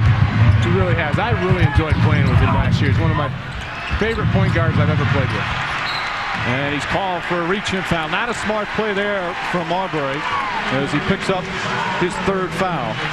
But he is playing his best basketball this season by far. And what happens so many times with young players is, coming out after his freshman year of college at Georgia Tech, there's so much pressure put on them to carry a franchise. They don't have time to just evolve into a player. He was supposed to be the point guard. Him and Kevin Garnett were going to be the future. And he played very well. Very good when he was a young player in Minnesota, and everybody thought that team was going to be the team to beat down the road, and went on to New Jersey, and that was a disaster. Well, he said it when he was in the playoffs in Minnesota. As a young player, he thought he was going to be there every year. And then what happened to him last year, I was in the locker room this year when they clinched the playoff berth, and he cried like a baby. He was so happy. So he really appreciates what he has now. He's going to make it, the most of his moments and go out and play as hard as he can and try to get this team to the next series. Part of the problem, he brought some of it on himself. There was some selfish times when he wrote All Alone on his sneakers when he was in Jersey, nicknamed himself Starbury, but he has grown up. Hardaway, the leaner. Penny Hardaway now with 17 points. The game's easy for Penny. And he's feeling good. He just plays so smooth. He doesn't seem like he has to work hard at all. Like he's even working up a sweat out there. Suns once again within 1. Malik. And a foul on the pass off. Both teams in a penalty. 39 seconds remaining. Rose will go to the free throw line where he's 7 of 10. That's huge. Getting to the free throw line. Now he's going to get his 11th and 12th attempt. And he hasn't had an opportunity to make the field goals, be contributing that way, but putting a lot of pressure on the defense of the Suns. Rose hits the first. 39 seconds remaining here at the SBC Center. 3rd quarter of Game 2 of this opening playoff series between the Spurs and the Suns. Tim Duncan will sit down along with Danny Ainge, Dan Marley, and Reggie Theus. Mike Breen on hand as the Spurs losing game 1, that overtime thriller. Stephon Marbury hitting the 3 at the buzzer. Spurs came out strong in this one early in the 2nd quarter, went up by as many as 10, but just like Game 1, Suns hanging in there. Well, that's nice of Greg Popovich to give Tim 39 seconds off. Did that in the 1st quarter, too. Spurs with a little zone. But I always thought finishing quarters was huge. I mean, it's important to finish them strong. Not shooting well tonight, but Joe Johnson right there for the follow.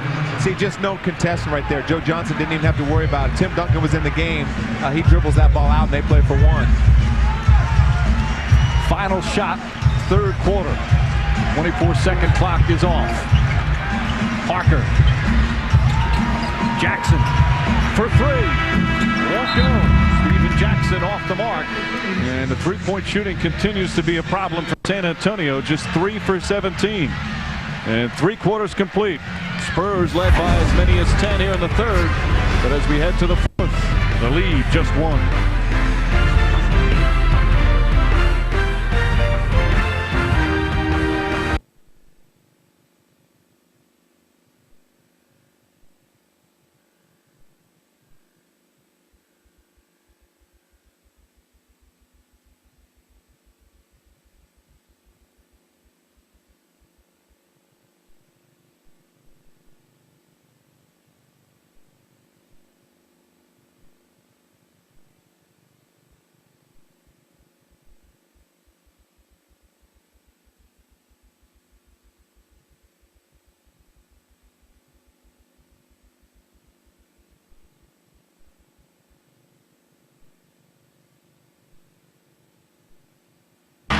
Meanwhile, Tim Duncan averaged during a regular season a little over 17 shots per game. In game 1, he only took 12. He's 5 of 11 through the first 3 quarters today. This is when the stars step up. I expect Stephon Marbury to really step up here in the 4th quarter, and I think Tim Duncan's going to become a lot more aggressive. Well, I think he has to. I was watching both teams go to the bench at the end of the quarter. The Suns were walking back, high-fiving each other. The Spurs had their heads down, kind of bowed. So they got to find a way to get their energy up, get the crowd back in the game, and get some things rolling here. Not a good shot that time from Ginobili. Spurs have led by as many as 10. Parker back in the game with his 4 personal fouls. Joe Johnson, the floater. And Duncan able to get the tip. You got to love Malik Rose right there. He does a great job pushing Joe Johnson baseline into the shot blocker, then going to the weak side to get that glass. That is effort. Parker for 3. Parker comes up short. Tony Parker struggling again from the field, just 1 of 6. He just hasn't had a chance to get into the flow of this game because of the foul trouble. Marbury rushed that one a bit, and Malik Rose with another rebound. Spurs got to find a way to make a shot. They're 3 for 17 from the 3-point line. Not getting too many good looks right now. They got to find a way to start scoring. A quick collapse on Duncan. Ginobili gets in, blocked by Marion. Excellent defense from Sean Marion. Still going to be Spurs ball. First denying him up top, and then with the recovery. That was a great play by Sean Marion right there, but that's because Ginobili had no right hand. He made a nice spin move, but he still shot it right into Sean Marion's hand. Ginobili. Bruce Bowen, the offensive rebound. And Marbury rips down the board. Part of Marbury's reason for success, he is so strong for a point guard. Vasco. And gets the bounce, and the Phoenix Suns have their first lead of the second half. Great play by Steph. Draws a double team, hits Vasco. Vasco doesn't see Tim Duncan coming over there. Throws the shot up. It got a little bit dark, but he got the roll. You look at the second half shooting. Spurs 5 of 23 from the field in the second half. Parker has it poked away. Ridiculous. When Duncan got the ball, he had 3 guys on him that time, and he kicks it out to Parker. Oh, what a move from Marbury, and the Suns back up by 3. Stephon Marbury, 26 points. And here in this second half, a 13-point turnaround. Phoenix back on top in game 2.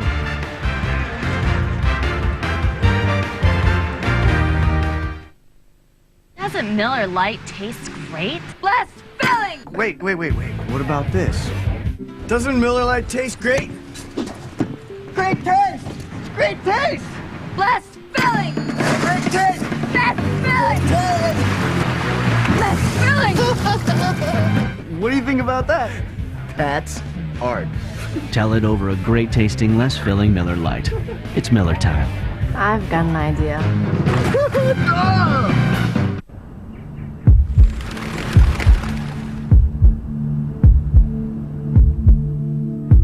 Sir William Lyons, founder of Jaguar, once said, "The car is the closest thing we will ever create to something that is alive."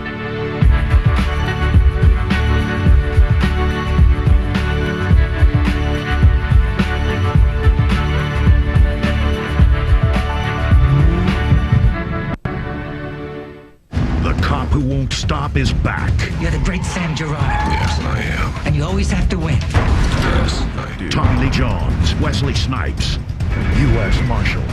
Friday at 9 on TNT. These people have taken control. He was tossing and turning so much, I knew he wasn't getting any rest. With a regular coil mattress, you have no control. We had different needs. With a regular bed, you have to pick, firm or soft. Introducing the Nautilus Sleep System. The Nautilus Sleep System's unique interlocking air chamber design provides personalized comfort. Now you and your spouse can control your own comfort with the push of a button. Those chambers are the real secret. You control your own side of the bed. I control my comfort, and he controls his comfort. Test the Nautilus Sleep System in your home for 90 nights to make sure you love it. Order now, and you can get payments as low as $25 a month with the protection of our 20-year limited warranty. If you can't sleep at night, believe me, this mattress works. Call now for a free video and brochure, or visit our website at greatsleep.com and take control for a great sleep tonight. The number 8 seed in the Western Conference trying to win the first 2 games on the road against the top seed. The key for Phoenix has been the play of the point guards. Stephon Marbury, again, another brilliant performance, and he has completely taken Tony Parker out of the game. Well, thank goodness for Speedy Claxton, who's kept him in this game. And they're only down by 3 on their home court. They should be in pretty good position right now, but they're shooting 34% from the field and just really struggle from the outside. And they're coming off the passer when they throw the ball to Duncan on the left side. If they put the ball in with a shooter, Dan, and just send the shooter to the corner, it makes that a very difficult rotation and double team. I agree. I mean, it's been, hard rotation for a lot of the Suns, but bottom line is they've missed a lot of open shots too. In this game, you got to make shots, and they haven't been able to do it, whether it's a 3 or taking the ball to the basket. But I agree, if you got to get somebody in the game who's able to make a wide open 3. But they're not great shooters. They aren't. I mean, it's not like a shock that these guys aren't making shots. 2 on the shot clock. Claxton has to put it up, blocked by Bosco, and a 24-second violation. But I can't believe they haven't faced this all year long. I mean, they've won 60 games. They have Tim Duncan. I know David Robinson is out, but they've had to face this dilemma every once in a while when people are doubling Tim Duncan and leaving their shooters open to shoot the ball. Well, they face it against Phoenix, and Phoenix has won 4 out of 5 against them, and if the key keeps up, it'll be 5 out of 6, and you got to start thinking of some changes. But a lot of time left in this game. They've won it with their defense, but they're shooting under 34% now with that last shot, and no matter win or lose, you got to find ways to score. Marbury off the dribble, puts it in, and Phoenix back up by 8. I still think the key is how well Phoenix, after the double team, rotate and recover. They can still get out and contest the shots. Yeah, and I agree with all that, but still, the shots that they are open, they're not, Steve Smith is a drop-dead shooter, although he hasn't had a chance to shoot all year, but when you're rotating out to these young guys, and Bruce Bowen, and Stevie Jackson, and Speedy Claxton, and Tony Parker, they are not classified as great shooters, and so the Suns' confidence of their defense continues to rise the more the Suns struggle. I mean, the Spurs struggle. Frank Johnson wants a full timeout. Penny Hardaway calls a terrific game for Frank Johnson's team, including Penny Hardaway. 17 points, 10 rebounds for Hardaway. Suns by 5 in the 4th. Playoff basketball, it's different than the regular season. Over 40 games in 40 nights. TNT, exclusive home of the NBA Western Conference Finals. Win or go home. The drama of the NBA playoffs continues. On TNT. TNT. Thanks for making me a fighter.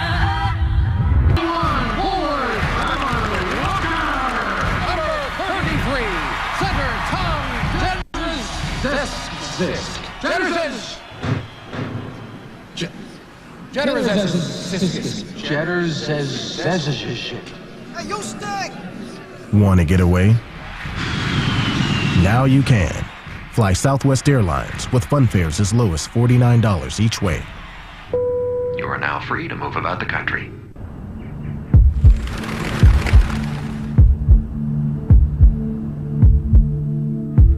Sir William Lyons, founder of Jaguar, once said, "The car is the closest thing we will ever create to something that is alive."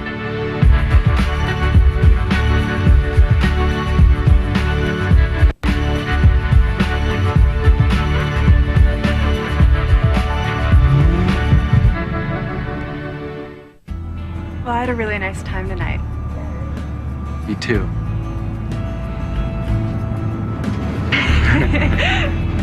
Well, I guess it's getting late. Yeah, it's getting late. Yeah, it's getting so dark.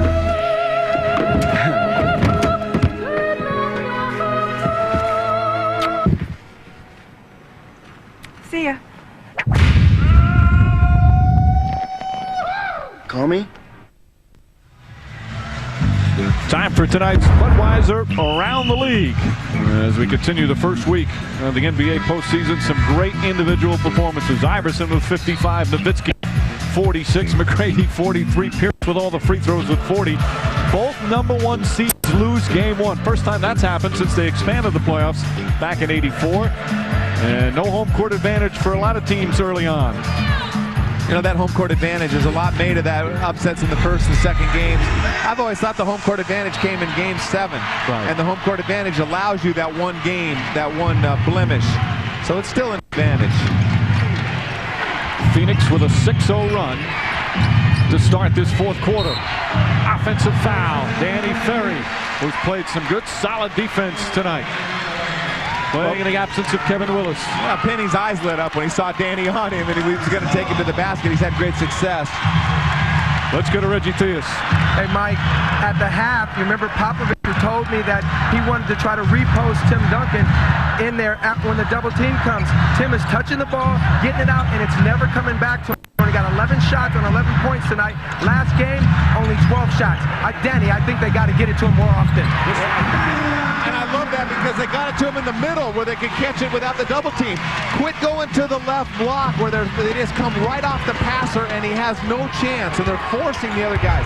But repost, we also saw that time right there. Penny Hardaway was double teaming Tim before he caught the ball. Marbury with a high floater. You know, the Spurs are doing just a terrible job on the pick and roll with Stephon Marbury. You've seen the last couple plays, he's come off shot, wide open 15-footer. And there got all the way to basket layup. Either got a trap switch or just get the ball out of his hands. I mean, he's too good of a player to continue to let him get so many shots. Jackson for three. Spurs cannot shoot from three-point range. They continue to struggle now. 3 for 18. Oh, you call that a lay-in by Stephon Marbury? Well, that's his kind of lay-in. Man, that was a teardrop. That's what he's good at. And there's another one, a wide open 15-footer off the screen. I mean, that guy's going to kill you if you continue to let him to keep the ball in his hands. 32 for Stephon Marbury. Once again, picking apart the San Antonio Spurs. This equals their largest lead of the game. Ferry for three.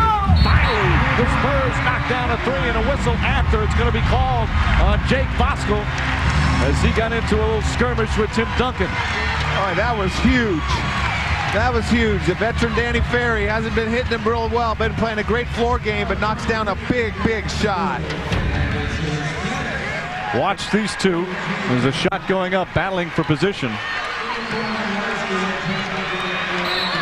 That's a bad call. I think so. Don't you? Or don't? You don't agree? That's a no call. Yeah, that's what I'm saying. A little bit. I mean, Bosco's doing the right thing. I mean, he started blocking out Tim Duncan the second Tim gave the ball up. Good play by Tim, though. Drawing the attention. It's a good play, but the ref shouldn't have made the call. Looks like anything a double foul. Yeah. Duncan, meanwhile, a one shot because, of course, Jackson hit the jumper, so it's a one-shot foul. And Duncan able to put it in. He's been struggling, of course, from the free throw line. 14 points, 11 rebounds for Duncan. Spurs back within 3. I like what Claxton's doing here. He's picking up full court, putting some pressure on Stephon in the court, and maybe to get his players behind him a little fired up. Hardaway, dangerous pass.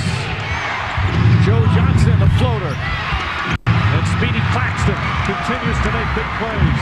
And a great job by Danny Ferry right there, boxing out. Duncan wants the ball. Stoudemire on him.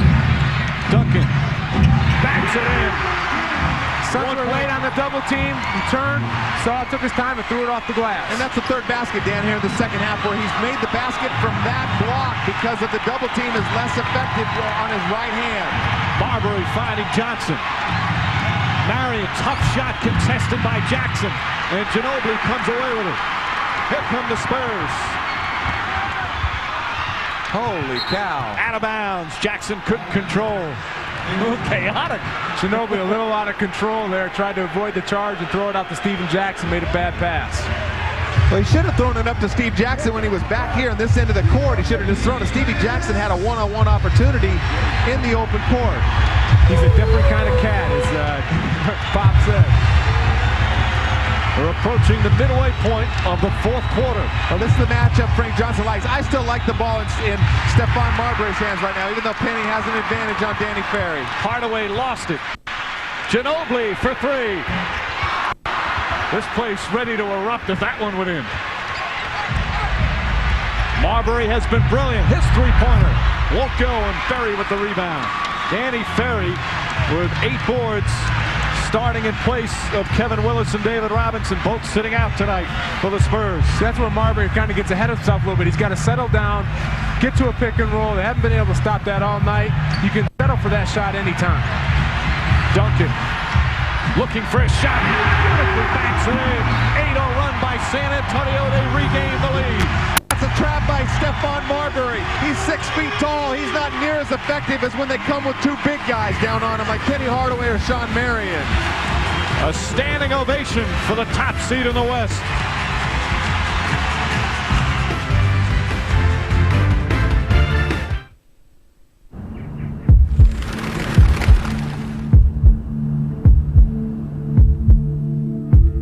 Sir William Lyons, founder of Jaguar, once said, "The car is the closest thing we will ever create to something that is alive."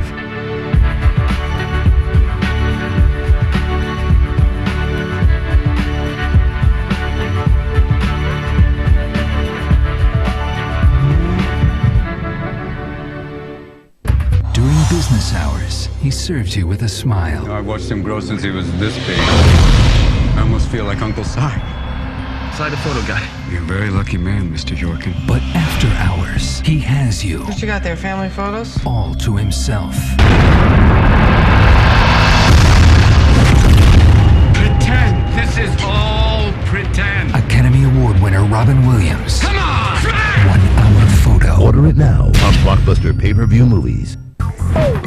At DirecTV, we make it easy to get the channels you want most with great premium services like HBO, Stars, Showtime, Cinemax, and Sports Pack. Get more box office hits, daring originals, sports action, and more, all at a great value. Really? It's just $12 for your first choice, $11 for your second choice, and so on. The more you buy, the more you save, and the more choices you have. Oh, brilliant! Right on! Visit DirecTV.com or call 1-800-DirecTV and order your favorite premium channels today. That ain't no shot. No, that's a crime. They're ready for the NBA playoffs, are you? The NBA playoffs are on TNT, but you can still catch the drama of Law & Order weeknights on TNT. The San Antonio Spurs trying not to lose the first 2 games at home in this best-of-7 series, trailed by 7 just a couple of minutes ago. But they've gone on an 8-0 run, all started with Danny Ferry. Yeah, I see Steven Jackson taking it, and there's Danny in the corner. Big shot for the Spurs. It kind of takes the lid off the basket, and they get the foul on Voskuil. Here you see Duncan in the post. Double team's a little late, takes it to the glass. Nice jump hook. And then Duncan again here is going to take the double team. And you know what? He says, forget you guys. I'm going to do this myself. I'm the best player in this league, and I'm going to carry the team tonight. And a bad angle by Steph. Not only was Steph small down there, but he took a bad angle, allowed Tim to split the double team. And that's an absolute no-no. Make the other guys continue to beat you. Duncan, 7 of his 18 have come here in the 4th quarter. Hardaway, a wide open 3, won't go down, and Duncan a rebound. His 12th board. That's amazing. I mean, Penny Hardaway's had a great game with 17 points and 11 rebounds, 4 steals. Claxton, Duncan couldn't hold on. And thank goodness, because Sean and Amari, they're getting no production out of. Marbury setting up Marion, but Jackson gets out on him. Ginobili pokes it away. He got poked in the eye. Marbury with 7 on the shot clock. Ginobili stays in front of him. Excellent defense. Ginobili, Johnson for 3. And the Spurs have really picked up their defenses. Ferry and Stoudemire. Just good hustle is the reason they both fell out of bounds. Danny Ferry does get under your skin right there. There's no way he was going to get to that ball, but I guarantee you he was not going to let Amari Stoudemire get to that ball either. You see Ferry, great box out right here. Stoudemire working hard. Ferry does a good job of boxing out. The old Ainge trick. I've seen it many times. Ferry only averages about 9.5 minutes per game this season. Has played 27 in this crucial game for the Spurs. Jackson, that's a 2. Did a great job of rotating the ball out of the double team, and Steven Jackson stepped in a few feet and shot the 17-footer instead of the 3-pointer and knocked it down. A 10-0 run by the Spurs. They're back up by 3. Marbury, Stoudemire. Oh, tough shot from the rookie right at Duncan. And he's not even affected. He's over for the game. And the biggest point of the game 3 minutes ago, he just goes right up over Tim Duncan like, I don't know you're an MVP. Just over 3.5 remaining. Duncan deflected by Marion. Shot clock at 7. Ferry for 3. And Marion tips it. Marbury can't hold on. Out of bounds. Last touch by Marbury. Ginobili's hands knocking it loose. And that's a great hustle play by Ginobili right there. Great athleticism. These are the kind of plays that win. Loose balls. Who gets the loose ball? Steph does a good job. Can't control it. Stevie Jackson in there too. Duncan off the glass. Duncan puts the Spurs up by 3. Another easy basket out of underneath out of bounds play by the Spurs. good coaching. Duncan 4 for 4 from the field here in the fourth quarter.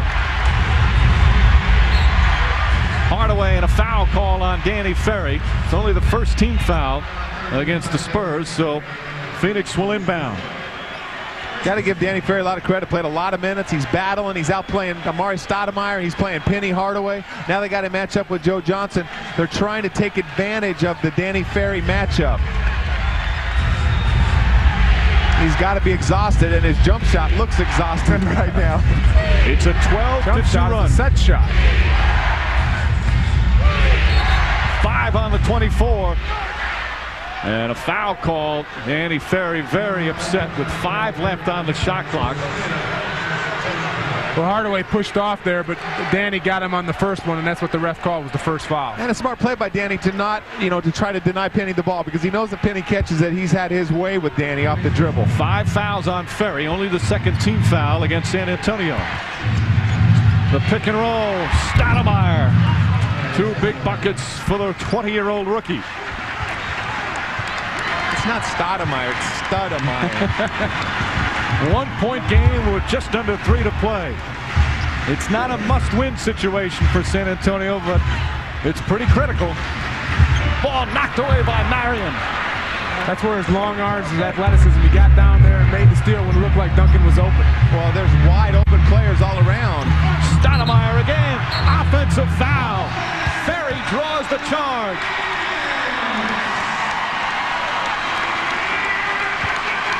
Danny Ferry with another big play. This is a huge play. Are you kidding me? Stoudemire does a good job of rolling. Ferry anticipating in perfect position outside the lane, sacrifices his body. Plus he gets to lay on the floor for about 10 seconds to rest. Stoudemire had missed his first 7 field goals before hitting those last 2. Jackson for 3. Marbury skies for the rebound. 1-point game as we come up on 2 minutes remaining. Can the number 8 seed win 2 on the road?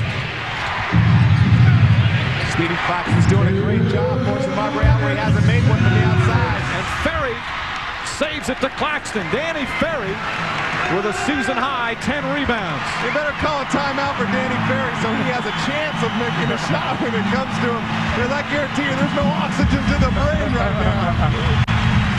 Claxton blocked by Stoudemire. Popovich wanted a goaltend, but that appeared to be on the way up. That did look like on the way up. Great play by Stoudemire. Marbury, Marion for 3. Stoudemire, the rebound. Can't finish, and Jackson with the rebound. No one can hit a shot, and Popovich wants timeout. 1:15 remaining. Fourth quarter in San Antonio. Spurs with the ball and a 1-point lead.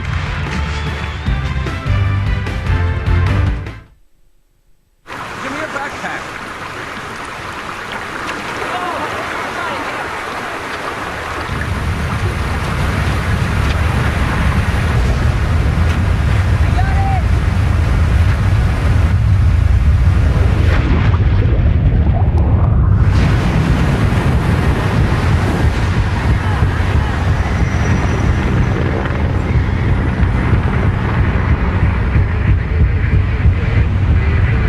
Life got simple the day I plugged into the big brown machine. West Coast overnight, done. China, 48 hours, done. Brown picks it all up together and delivers it all on time.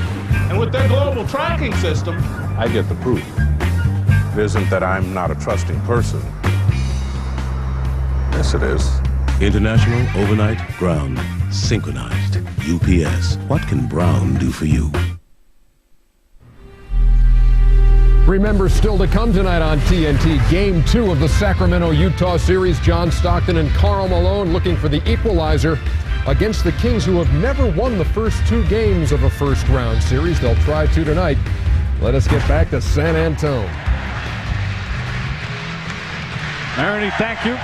Phoenix Suns trying to go 2-up in this best-of-7 series and giving the San Antonio Spurs the #1 seed in the West everything they can handle once again.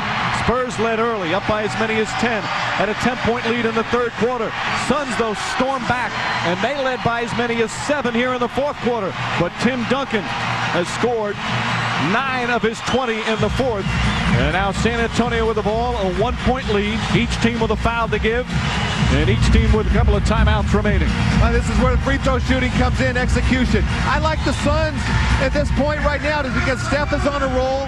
They're going to take Tim Duncan away, and the Suns have better supporting scores. And how about Speedy Claxton in the game at crunch time? Ferry. Ginobili for 3. Leonard Ginobili from downtown. Spurs by 4. Huge shot by Ginobili. He's been struggling the whole series from the outside. No hesitation at all. Marbury high off the glass. Claxton the rebound. That ball was inbounds. Top of the backboard is okay. They don't need to foul right away, although they have a foul to give. Jackson. Duncan is fouled. Hardaway had to hit him, and Tim Duncan will shoot 2 with 33.5 seconds remaining, and the Spurs leading by 4. A great play by Steve Jackson right here, penetrating right there. Duncan's got to catch and finish that ball. Good foul. Very frustrated. Here's Ferry coming out to Ginobili, who catches, looks at Joe Johnson and lets it fly. Big shot for the young rookie. Great shot for him. Second straight game, Duncan at the free throw line in a crucial situation. He missed the 2 big ones at the end of game 1. Steve Jackson praying on the right side of the lane down there for him to get it over the top of the rim. There's about 19,000 people in this building here praying, actually. Duncan now 3 of 5 from the line tonight. 10 points here in the fourth quarter. Duncan comes right back and pumps his fist. Another standing ovation as the Suns call a 20-second timeout. You could just tell by his reaction he was really hurting after missing those 2 free throws that would have sealed the game in game 1. And he was perfect on those 2. Oh, that's a bad feeling. He was concentrating hard. He was going to let him go. No short arming, those. No flyers. But still plenty of time. Again, because Phoenix has a timeout remaining. And still because San Antonio is not a great shooting team. You don't have to go for 3 right here. If you get a quick 3, great. But you got to score quick, and you can even stop the clock with fouls right now. Try to extend the game as much as you can. A 17-4 run by the Spurs. They trailed by 7 with about 7.5 minutes remaining here in the fourth. Looking 0-2 right in the face and coming back strong. I look for the Suns probably get the ball to Stephon Marbury, let him get it to the top of the key and penetrate. Either take it all the way to the basket if somebody falls down to help, kick it out for a wide open 3. But I expect Stephon to take the hole hard. And you can bet they'll foul right away. Spurs, as we mentioned, not a good free throw shooting team. Hardaway just misses on the 3. Marion keeps it alive, but it goes to Ferry. And precious time will go off the clock. Suns now have to foul. Well, Sean Marion's played 45 minutes and has 6 points. And Frank Johnson screaming, and they let so much time off the clock. Very poor decision-making there from the Suns. Well, you can't rely on the coach. I mean, there's 19,000 people going crazy in here. As a player, you have to know, if we don't score, we have to foul right away. You know, people are looking over to the bench looking what to do. That's too late. You've got to know to get him right away in the backcourt. So much time elapsed before they finally committed the foul. And Jackson puts them up by 7 with 12 seconds to go, and the Spurs on the verge of tying this series. I still feel like they have to make some adjustments. I mean, very poor shooting, 36% for San Antonio. That's not good enough. They got to make some adjustments. They're lucky they're 1-0. They could be 2-0 in this series. But on offense, they got to find ways, Dan, to get, you know, at least shoot 40, 43, 45%. Well, I agree with you, but I don't know if the adjustments come from different players or different rotations, but they've had a lot of wide open shots. It just comes down whether they're going to make them or not. Duncan quietly's had a great game, 20 points, 11 rebounds. I mean, you can't expect more from that because he's being double and triple team. And unlike game 1, Spurs have hit the free throws to put this one out of reach.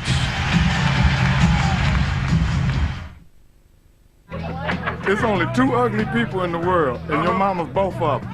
You know, your mama's so fat, she stepped on the dollar and made change. I heard your mama's so ugly, she robbed the bank with no gun, just stuck her head over the counter and say, put that money in that bag.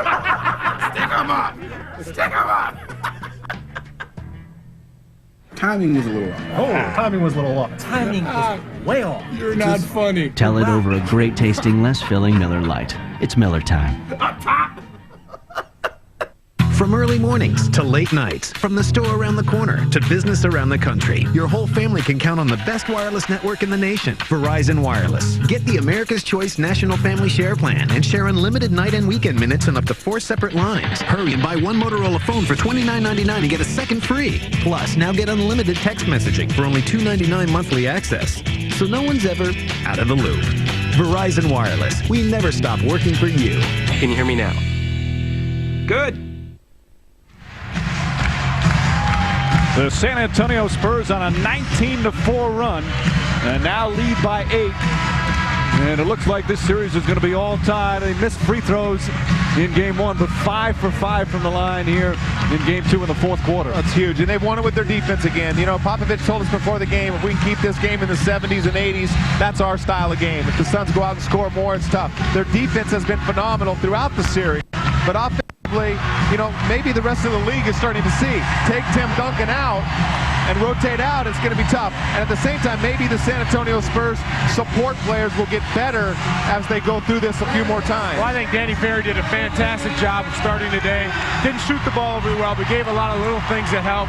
Rebounding, getting under people's skin, those kind of things. And then Speedy Claxton came off the bench and did a huge job. I thought he was terrific. Ferry, a season-high 31 points, a season-high 10 rebounds. Claxton playing with Parker ineffective again. That's a two-pointer from Hardaway. Marion the rebound. Marbury can't connect. And this series is tied at 1 apiece. Terrific performance from the bench. Ginobili, Claxton, Ferry, and a big fourth quarter from the star, Tim Duncan.